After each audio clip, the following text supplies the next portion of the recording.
Hello everyone, कैसे हैं आप लोग। आई होप आप अच्छे होंगे। इस वीडियो में हम देखने वाले हैं आर्किटेक्चर ऑफ कंप्यूटर। कंप्यूटर के आर्किटेक्चर को हम समझने वाले हैं। कंप्यूटर के आर्किटेक्चर में क्या क्या चीज़ें आती हैं, ये सब हम इस वीडियो में हम देखने वाले हैं। पहले हम ये देख लेते हैं बेसिक ऑफ वर्किंग क्या होता है। कंप्यूटर का जो बेसिक वर्किंग होता है वो क्या होता है, उसके बारे में पहले हम देखते हैं। तो बेसिक वर्किंग में आप जानते हैं, पहले कोई चीज़ हम इनपुट देते हैं, फिर वो प्रोसेस होता है, देन वो आउटपुट हमारा प्रोवाइड करवाता है।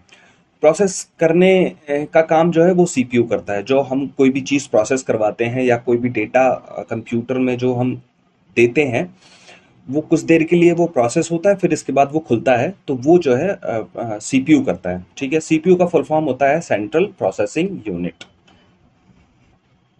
देन बात करते हैं आर्किटेक्चर की, कि सीपीयू में जो आर्किटेक्चर होता है उसमें क्या क्या चीज़ें होती हैं। जो हम इनपुट देते हैं वो अलग चीज़ होगी, जो हमारा आउटपुट निकलता है वो अलग चीज़ होगी।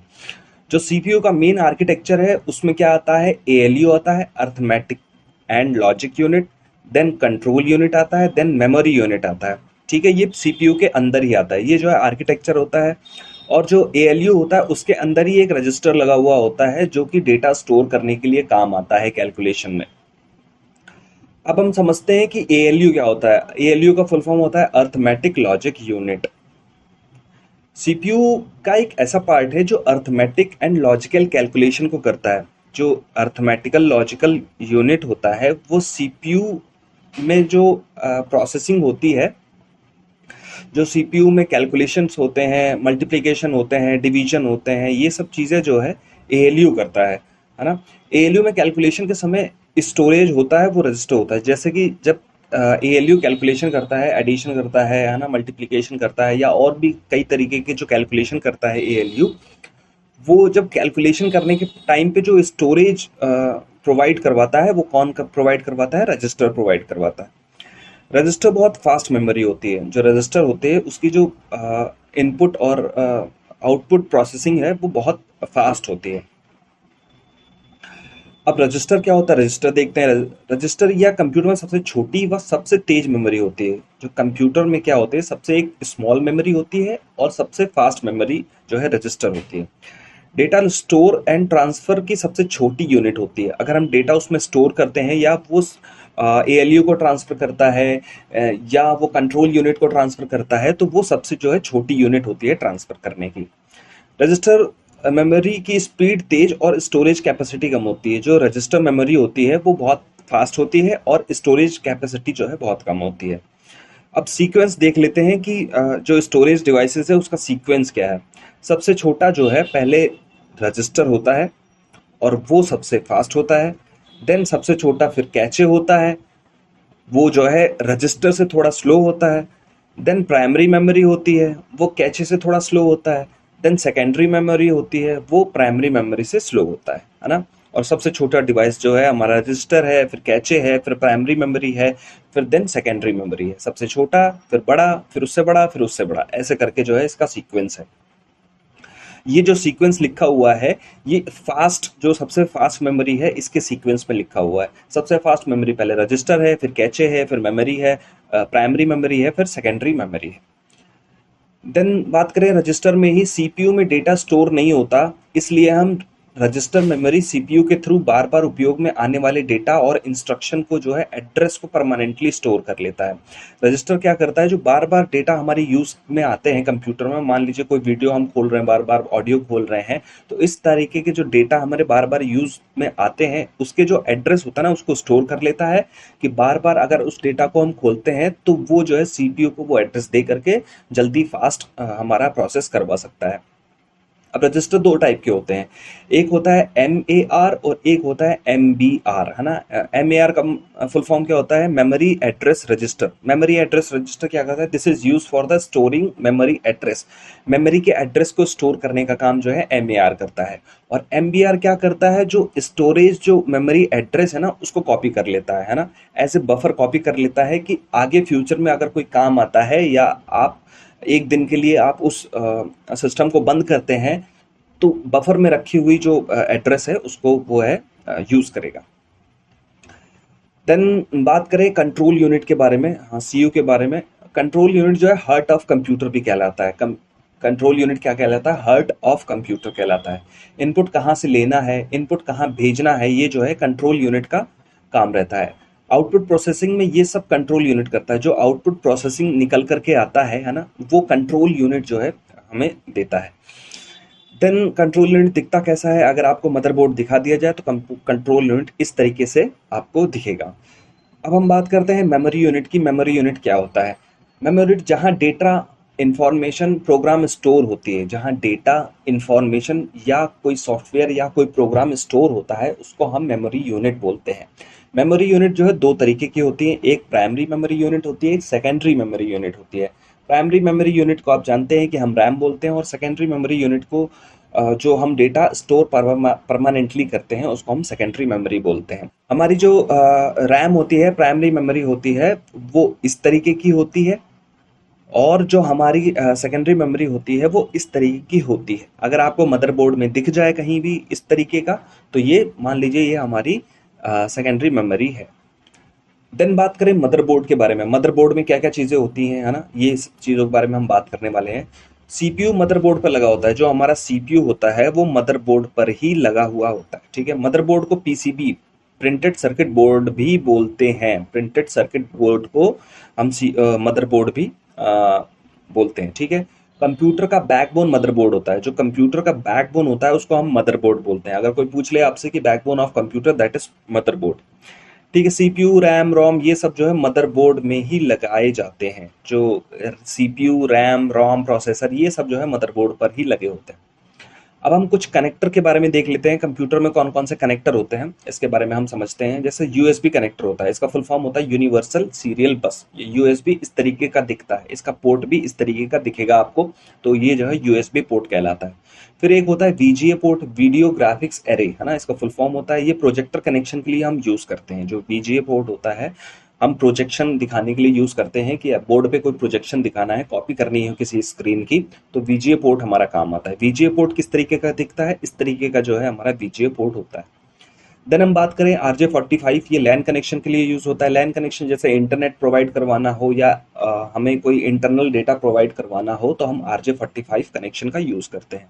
RJ45 कनेक्शन किस तरीके का दिखता है? इस तरीके का जो है RJ45 पोर्ट हमारा दिखता है। फिर HDMI पोर्ट क्या होता है? HDMI high definition multimedia interface, है ना, ये इस तरीके का दिखता है। अगर आपको, ये यूएसबी टाइप का ही होता है, लेकिन इसमें जो है थोड़ा सा अलग होता है HDMI, है ना।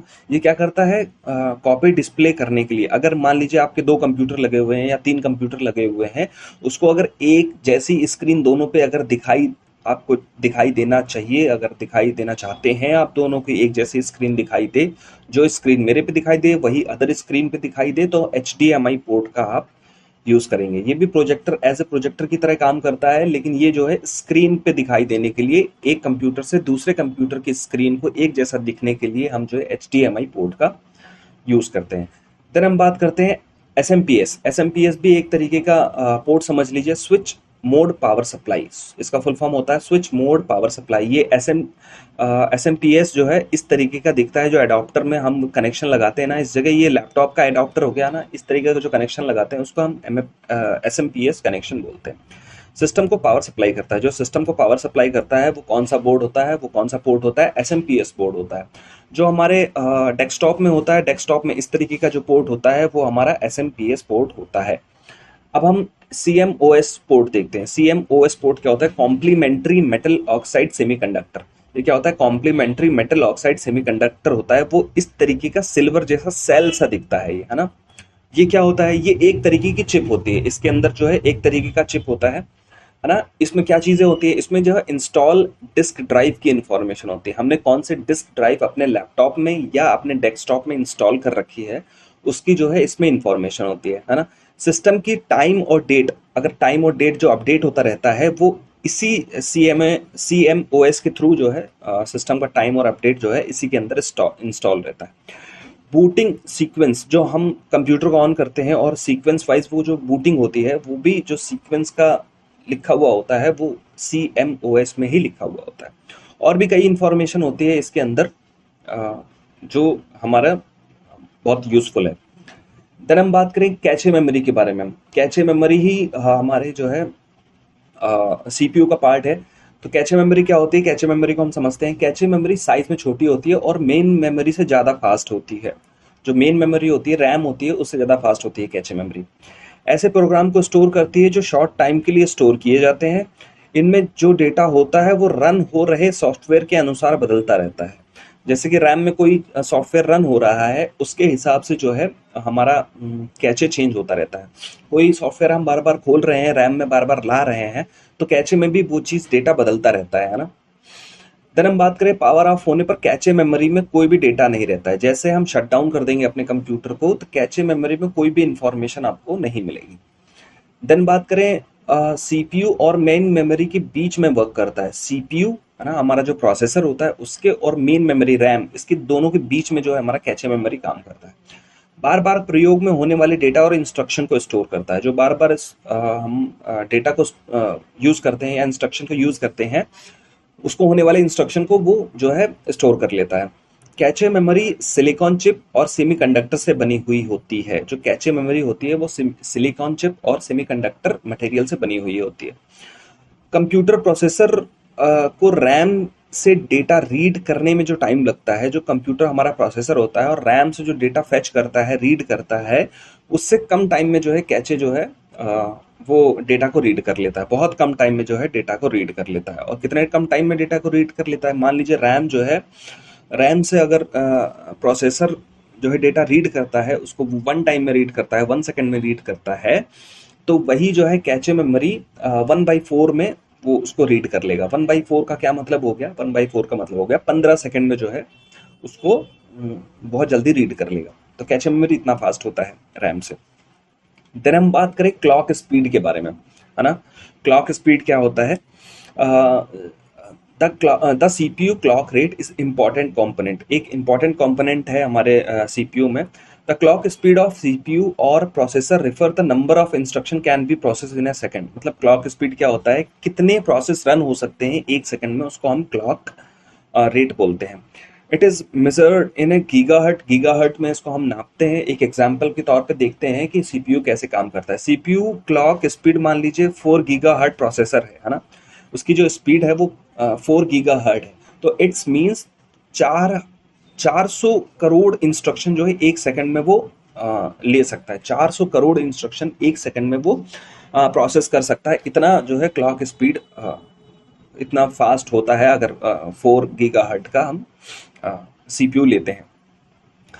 Each instruction represent the fundamental CPU activity. अब जो इंस्ट्रक्शन होता है वो क्या कहलाता है? सच एज ट्रांसफरिंग डेटा और डूइंग मैथमेटिकल कैलकुलेशन। मान लीजिए कोई हम डेटा को ट्रांसफर कर रहे हैं या मैथमेटिकल कैलकुलेशन कर रहे हैं, ये इंस्ट्रक्शन में ही जोड़ी जाती हैं। इंस्ट्रक्शन ही कहा जाता है इनको। The clock speed determine how quickly these instruction are executed, है ना। क्लॉक स्पीड जो है क्या करता है? एग्जीक्यूशन को कितनी जल्दी एग्जीक्यूट कर लेता है, वो क्लॉक स्पीड उसको डिटरमाइन करता है।